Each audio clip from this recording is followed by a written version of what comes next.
Notre vie est rendue possible par des événements qui se sont produits il y a des milliers de millions d'années dans le cœur des supernovas.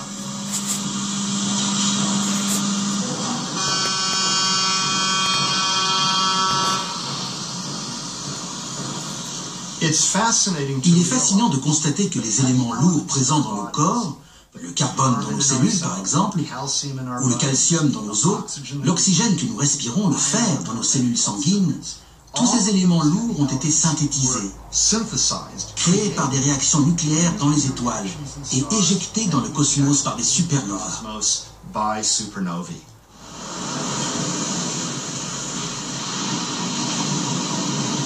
Seul un petit nombre d'étoiles a une masse assez importante pour mourir en supernova. La plupart des autres, comme notre Soleil, auront une mort plus douce. La plupart des étoiles ne meurent pas dans des explosions cataclysmiques. Notre Soleil, par exemple, disparaîtra de façon beaucoup plus discrète, dans un gémissement. La mort de la plupart des étoiles se produit quand la bataille entre le champ gravitationnel qui l'attire vers l'intérieur et l'énergie nucléaire qui la repousse vers l'extérieur est remportée non par le champ gravitationnel, mais par l'énergie nucléaire. C'est ce qui se produira dans notre Soleil quand il mourra.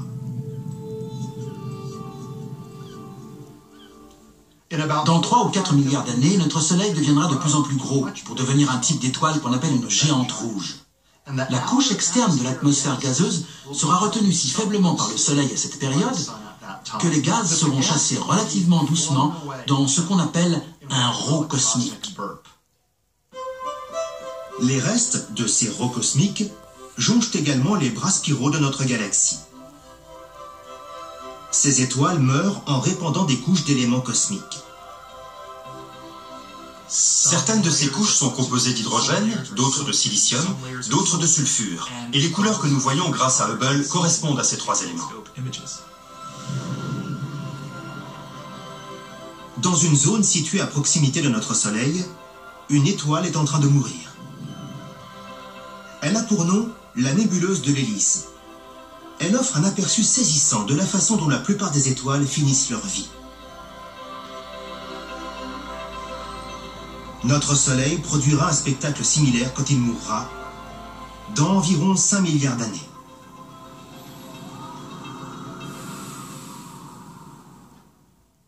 Mais cela ne se produit pas dans toutes les régions galactiques. Le centre de la Voie lactée est un endroit mystérieux où les étoiles disparaissent totalement.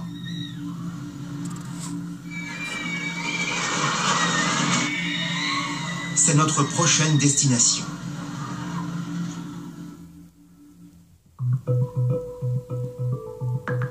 Nous emmenons la Terre loin de son petit quartier tranquille pour aller visiter le centre-ville, le cœur de notre Voie lactée.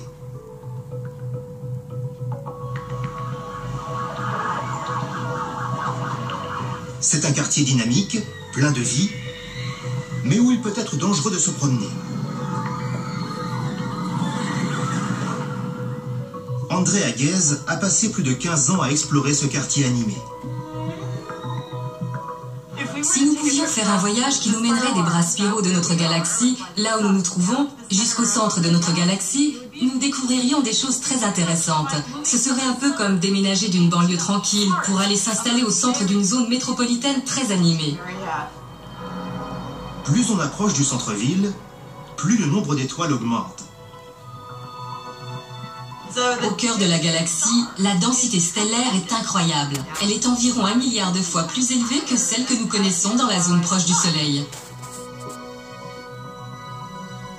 Ici, au centre de la Voie lactée, il y a tellement d'étoiles dans le ciel que la Terre est perpétuellement baignée de lumière.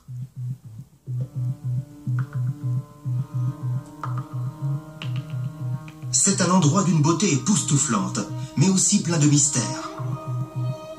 Ces étoiles ne sont pas seulement proches les unes des autres. Elles se déplacent à des vitesses incroyables.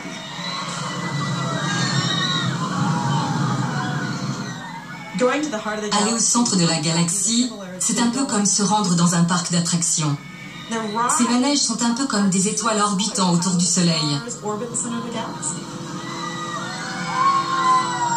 Ces étoiles tournent à une vitesse de 16 milliards de kilomètres/heure, c'est-à-dire environ 50 fois plus vite que notre Soleil.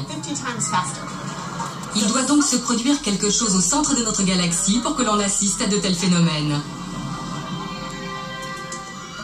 Mais quoi exactement? Le centre de la galaxie est situé à 26 000 années-lumière de chez nous.